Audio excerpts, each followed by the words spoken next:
falar sobre o subsistema e a PNASP como um benefício durante a questão histórica, fundamental e organizacional dos GISEIs e a atenção do subsistema da atenção à saúde das políticas públicas da saúde indígena.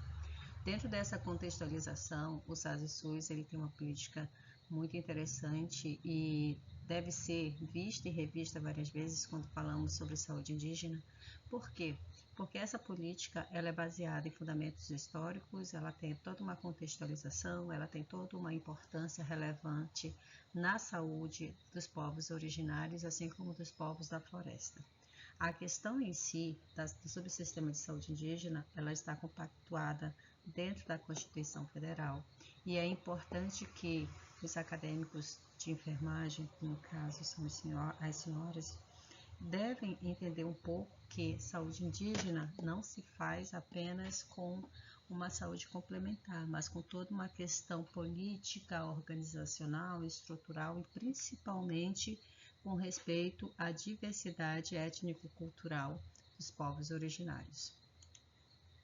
Dentro da questão em si, temos aí um vídeo que está disponibilizado no YouTube, que é Saúde Indígena em Pauta do Ministério da Saúde. Ela é bem atualizada com relação às novas conquistas que a política nacional ela direciona para a saúde indígena, assim também como questões em que estavam arquivadas, que foi necessário novamente levar em pauta para que fosse efetivado, assim como conquistas também, principalmente a base da ONU, que os povos indígenas, não somente do Brasil, mas tiveram uma vitória muito grande com relação à prioridade de sua saúde, tanto aqui no Brasil, como nos Estados Unidos da América, como em todos os locais onde existem os povos originários. E esse vídeo que está em destaque, sugiro que vocês assistam, que é bastante interessante. É um pequeno documentáriozinho, uma pequena apresentação de uma política que foi implementada, que teve necessidade de implementar, visto que há mais de 20 anos a política nacional destinada à saúde indígena, ela não era atualizada. Então foi um avanço muito grande que ocorreu nessa pauta que o Ministério realizou, em que teve sim necessidade de se falar sobre saúde indígena. E isso antecede, inclusive, a própria COP30 que aconteceu ano passado no Pará. O roteiro em si, os determinantes e o contexto social dentro da análise da vulnerabilidade e a especificidade de cada povo, ele é marcado por questões históricas, principalmente quando se fala de legislação. Quando a gente fala em legislação, a gente não pode esquecer que a Carta Magna, ela lá no seu tópico do subsistema e lá no seu artigo 1º, que fala sobre saúde, ele vai englobar toda uma contextualidade em que a questão da saúde ela tem que ser tratada como prioridade, porque não vai adiantar você ter outras coisas a desenvolver se você não tem saúde, se você não tem educação, se você não tem moradia, se você não tem um bem-estar, se você não tem um meio ambiente saudável para você se desenvolver. A questão da organização também dentro do subsistema, ela vem fazendo com que ocorra e a estruturação do GISEI, da CASAI, a distribuição da trilha por onde essas pessoas, né, os povos indígenas, pessoas que são atendidas no sistema, ele vai sendo direcionado. Então, a organização dos ACSUS, dentro da gestão e dentro do modelo de atenção, ela é importante porque ela faz parte também da rede de atenção, que são as RAS. Dentro das políticas de saúde, dentro da Política Nacional de Atenção Básica, dentro da Política Nacional de Atenção à Saúde Indígena, assim como de todas as outras políticas. E os desafios em si que a saúde indígena ela enfrenta no cenário contemporâneo é muito complicado, porque a alta rotatividade de profissionais que há circo dentro dos GISEIs, dependendo da região onde ele está, ela influencia muito a questão da dinâmica de tratar dos povos originários, porque a rotatividade é um dos fatores muito desafiantes quando a gente fala em saúde indígena, principalmente com relação a financeiro, logística, distribuição geográfica, a questão do pertencimento da área. E ainda tem as questões socioculturais que cada área, cada etnia possui. Por que uma política de saúde indígena, né? No mapa que vocês estão vendo aí, o nosso Brasil ele é indígena. Em tudo quanto é parte da região, em todos os estados, tem saúde indígena, tem povos indígenas, tanto faz eles estando dentro das aldeias como fora das aldeias, que são os desaldeados, mas a população do Brasil é indígena.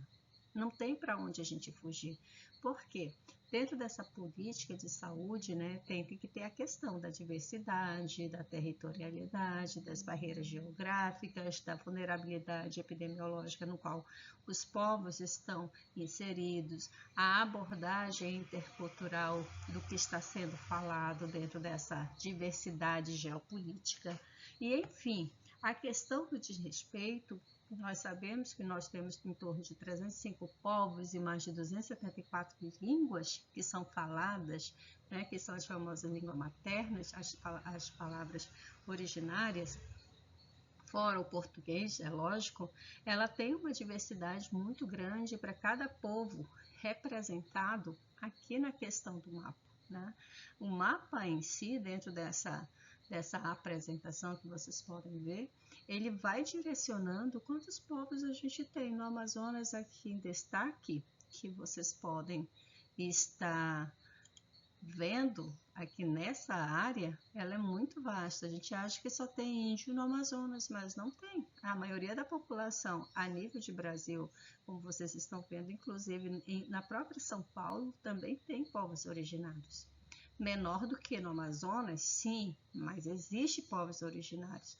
Então, em toda a questão aqui do mapa do Brasil, como vocês podem ver, isso tudo aqui, ó, são povos originários que existem a nosso nível de Brasil, né? A questão em si, a abordagem intercultural em si também, ela que tem que ser vista de uma forma biodinâmica. Por quê? Porque biomedicina, com saberes tradicionais, eles vão ajudar muito a questão da cura para os povos.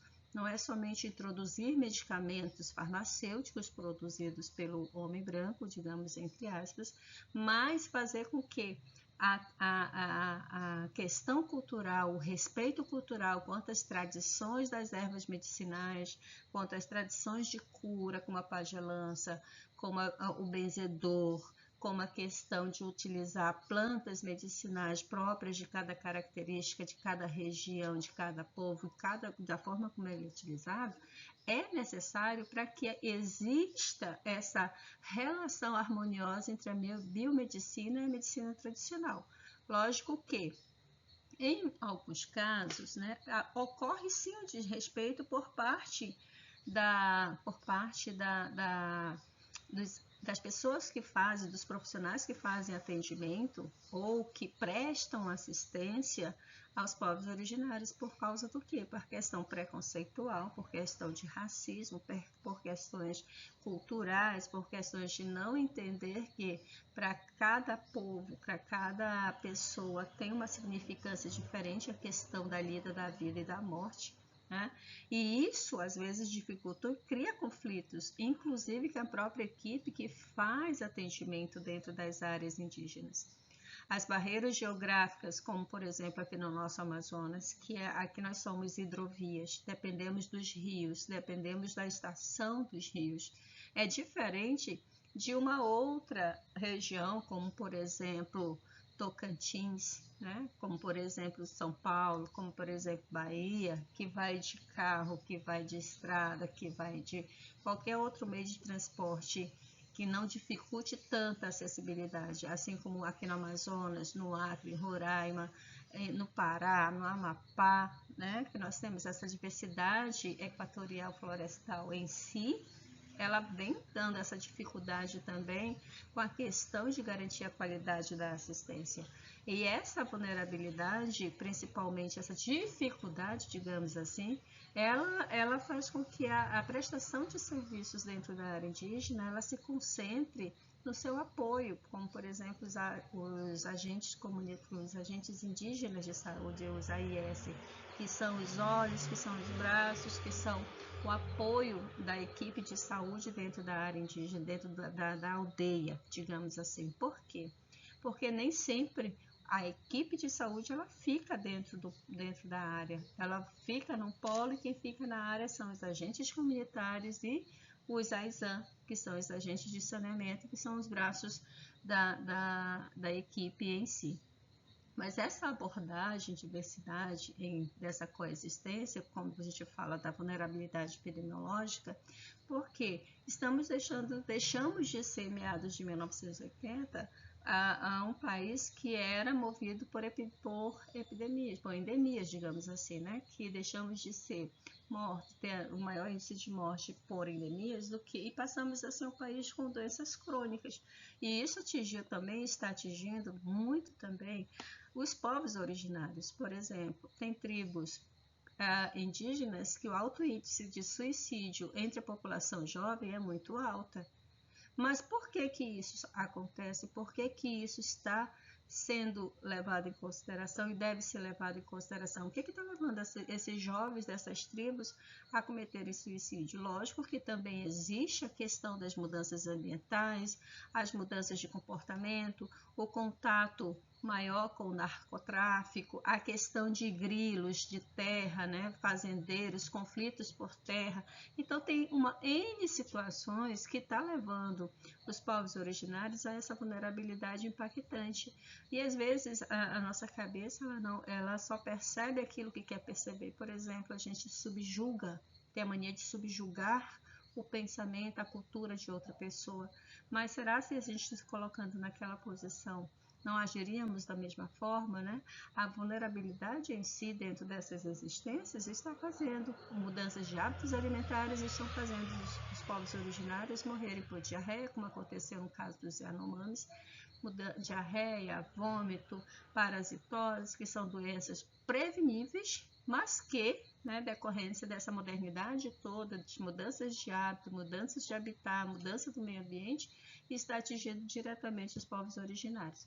Por causa do quê? Estão saindo de um estilo de vida antigo, digamos assim, e indo para o estilo de vida em que tem todas essas problemáticas em volta.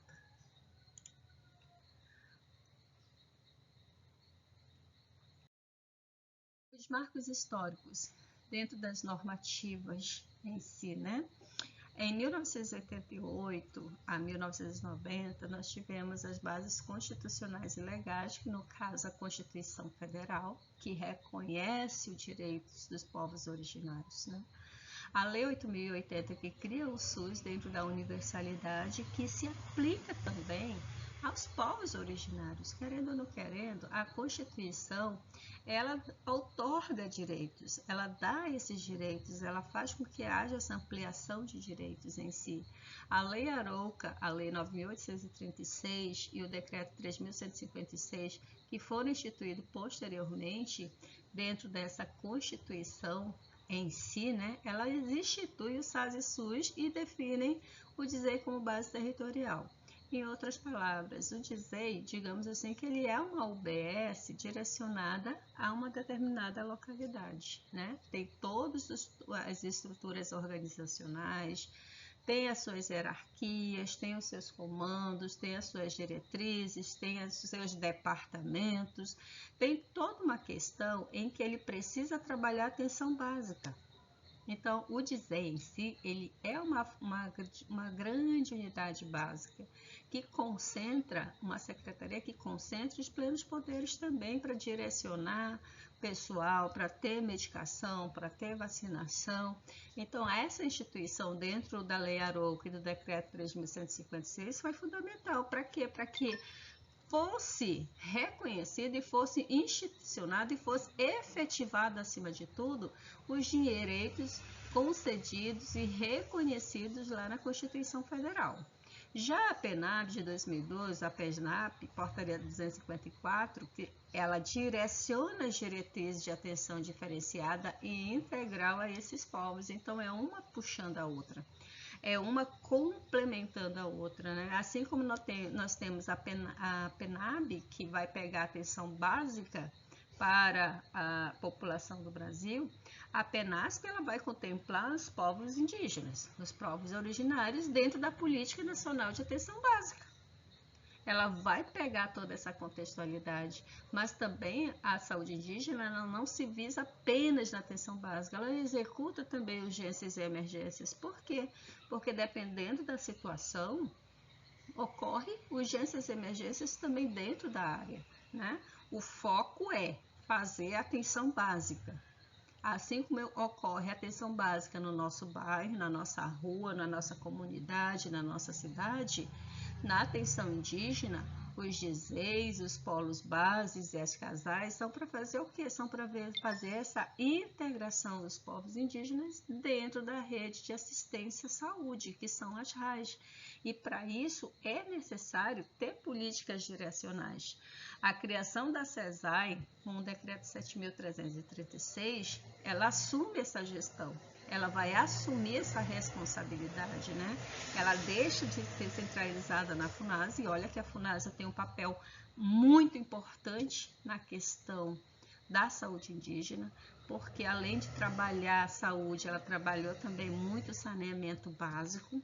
Ela foi os braços e os olhos do governo, assim como a gente já viu anteriormente em gestão pública, que a FUNASA, os órgãos ministeriais, eles tiveram uma importância relevante e enorme dentro da população da saúde brasileira, principalmente a nível de Norte e Nordeste, onde a população pobre quase não tinha acesso ao sistema de saúde. Então a FUNASA, dentro do antigo CESP, eles foram de suma importância, e para a nossa região, a Fundação Rondon, ela também teve essa importância e relevância importantíssima dessa contextualização e desenvolvimento dos municípios que existem hoje na região norte, que tiveram essa influência muito grande desses dois órgãos.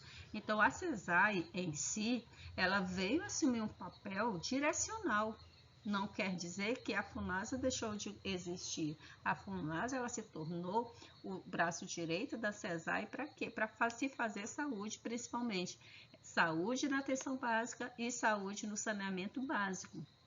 Porque sem saneamento não se tem saúde, tem poluição e assim sucessivamente. Então, esses órgãos dentro do marco histórico, eles assumiram um papel muito grande para que a saúde indígena ela fosse efetivada como direito, ela fosse executada como dever e ela seguisse todas as diretrizes necessárias para a prestação de serviço.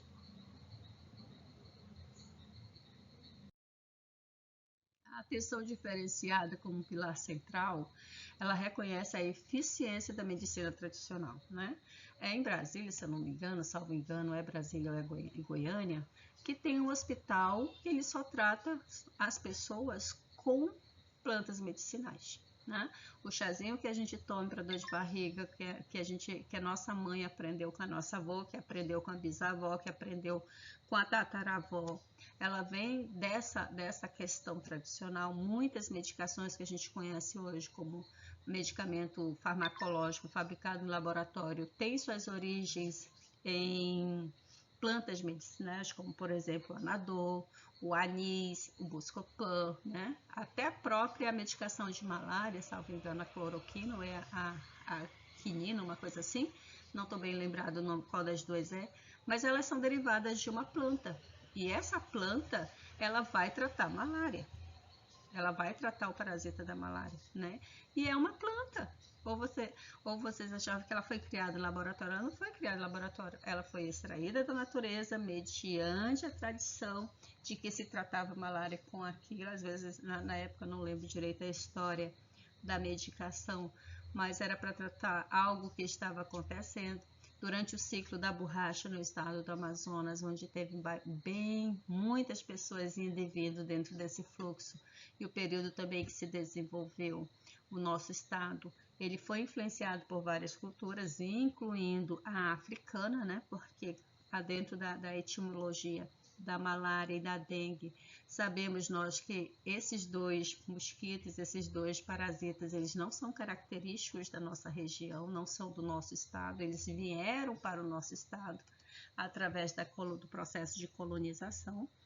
E teve a questão de considerar e de adaptar os serviços à realidade local, com um equilíbrio biopsicossocial, associando a medicina tradicional, reconhecendo a sua legitimidade e eficácia.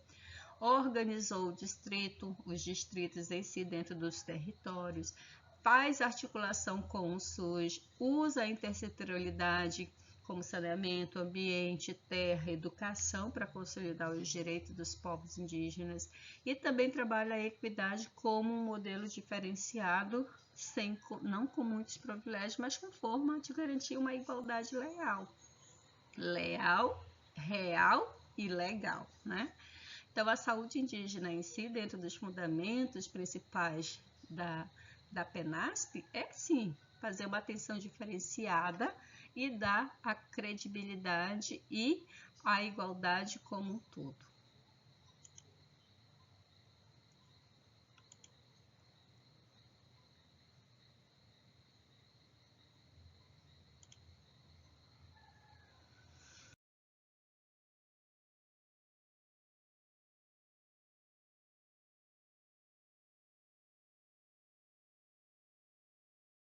O SUS na legislação, na Lei 8.080, né? Como eu falei lá no início da apresentação, é necessário e foi necessário que houvesse novas implementações dentro de uma apropriação de direito a nível de mundo, dessa conquista dos povos indígenas. Começou no Brasil e se espalhou pelo mundo, como por exemplo nos Estados Unidos. Os índios, os povos originários americanos, eles estão concentrados em reservas e geralmente essas reservas elas são subsidiadas pelo governo, mantidas pelo governo, mas os povos originários eles permanecem em total miséria, né? Tem vários povos, os Apalache, os Apache, o Naruki, então vários indígenas, né?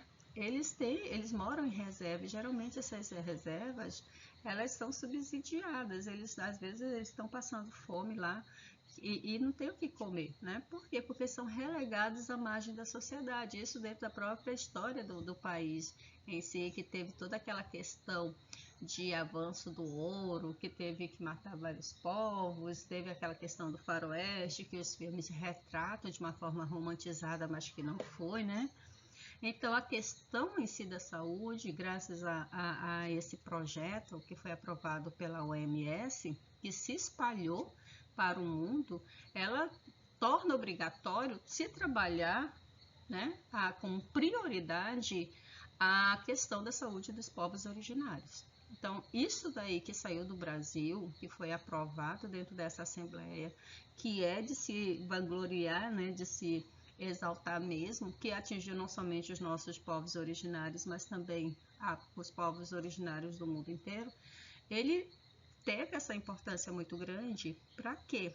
Para que a saúde indígena ela fosse vista de uma forma diferente. Não adianta só falar sobre porque o indígena tem um celular da hora, porque o indígena tem um carrão, porque o indígena tem... Ele é ser humano, também está dentro de uma sociedade diferenciada da época dos seus avós e bisavós. Então, né, é uma questão preconceitual que nós, enquanto povo, entre aspas, branco, tem correlação o que a gente pensa e o que a gente acha como dentro das comunidades, nós tiramos os direitos dessas pessoas se desenvolverem também. Apesar de que, dentro da legalização da Lei 8.080 aqui no Brasil, os componentes do SUS eles estão dentro dos artigos. A Lei 8.080 ela dá todo esse direito para qualquer pessoa residente no Brasil a participar do sistema de saúde. O SAS-SUS ele não é diferente. Por quê? Porque ele é acoplado à Lei 8.080. Ele tem as suas bases distritais dentro da descentralização e regionalização. Ele tem que se adaptar à rede regional para garantir atendimento de todos os níveis, atendimento da atenção básica, atendimento da média complexidade, atendimento da alta complexidade. Ele tem que ter a participação como direito do colegiado. Os indígenas em si, eles participam dos conselhos indigenistas, eles participam dos conselhos locais indígenas dentro das suas aldeias, eles trazem essas revoluções, eles trazem o seu ponto de vista, eles defendem as causas, né? Tem mulheres indígenas que têm os seus grupos organizacionais próprios para defender a população indígena feminina, assim como tem também a questão dos jovens, a questão do ensino, a questão da obrigatoriedade da língua materna em aldeias, como por exemplo o povo Miranha, que está voltando a descobrir, a estudar a sua própria língua, decorrente da questão, como eu já falei anteriormente, da questão colonial que exterminou vários povos, e dentre esses povos a língua Miranha foi uma língua que praticamente foi extinta, mas que agora está retornando novamente, voltando a se fazer presente dentro da etnia Miranha, e ela constitui também um componente do SUS, assim fazendo com que haja uma perfeita integração entre todo o sistema, de baixa, de média e da alta complexidade da saúde. O dizer como base territorial, né? Aqui pela imagem, vai começar dentro da rede. Aqui nós estamos vendo o sistema rede RAS, está na aldeia, começa com o território, vai para a responsabilidade sanitária, pega a organização da rede, tem o planejamento. Por quê? A questão da rede, a organização da rede, ela vai começar na aldeia. A aldeia em si vai ter o polo base vai para Casai, Casai vai entrar na rede de sistema, atenção básica, policlínica, especialidade, centro de referências, e vai retornar novamente para a aldeia. Aqui o ciclo em si da questão territorial e da questão da organização da rede, o DISEI é a base central para tudo isso daí. Ou seja, ele vai organizar, assim como o município tem a Secretaria de Saúde. A Secretaria de Saúde, ela tem as suas unidades básicas de saúde, tem as suas unidades de referência, por exemplo, o TEFE tem a casa de referência em Manaus. Para quê? Que quando ela tiver que mandar o município daqui de Tefé para Manaus, ele tem aonde ficar. Posteriormente, essa casa de referência manda essa pessoa de volta para Tefé para terminar o seu tratamento e voltar para sua casa.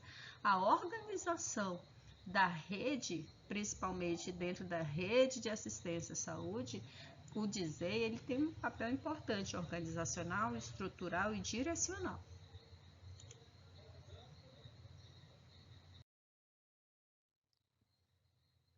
A gestão e a responsabilidade em si, né? Aqui da Sexta Conferência Nacional de Saúde Indígena, que aconteceu, se eu salvo engano, em 2022, 2024, 2023, uma coisa assim, 2010. O Ministério da Saúde, ele passa uma transição da FUNASA para a CESAR em 2010, como a gente já viu anteriormente, então é uma transição muito recente, está com menos de 20 anos. Os estados e municípios, eles começam a atuar na complementação e integração da rede de serviços. O DISEI, ele é uma coordenação local, ele tem que executar as ações de atenção básica no território, como eu já falei anteriormente. O DISEI, dentro da sua estrutura, ele age como uma Secretaria Municipal de Saúde, fazendo o quê? Saúde, atenção básica, ou seja, atenção básica. Lógico que existe sim urgência e emergência, não tem para onde fugir, não tem como as equipes não trabalharem com urgência e emergência, como por exemplo, pode acontecer um parto dentro da aldeia complicado e esse parto precisa ser removido, né? Essa mulher precisa ser retirada lá de dentro da aldeia, levada para um centro de especialidade, isso é uma urgência e emergência, mas lógico que vai seguir toda a questão cultural, porque, por exemplo, tem algumas etnias em que, por exemplo, a mulher que está parindo ou que está com algum filho doente, ela não passa perto de rios. ela não passa por igarapés. Ela tem que seguir toda uma tradição, pedir autorização, ser benzida pelo pajé para poder ela ser removida dentro da segurança em si. E a rede SUS, ela é uma retaguarda obrigatória para média e alta complexidade, referência, ou seja, dizer e trabalha atenção básica, mas não deixa de trabalhar também as referências e contra-referência dentro da complexidade da rede de saúde. Após 20 anos sem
A integração com a rede SUS vem o território, polo base, CASAI, média e alta complexidade e as contrarreferências, como eu já mostrei no vídeo anterior, no slide anterior.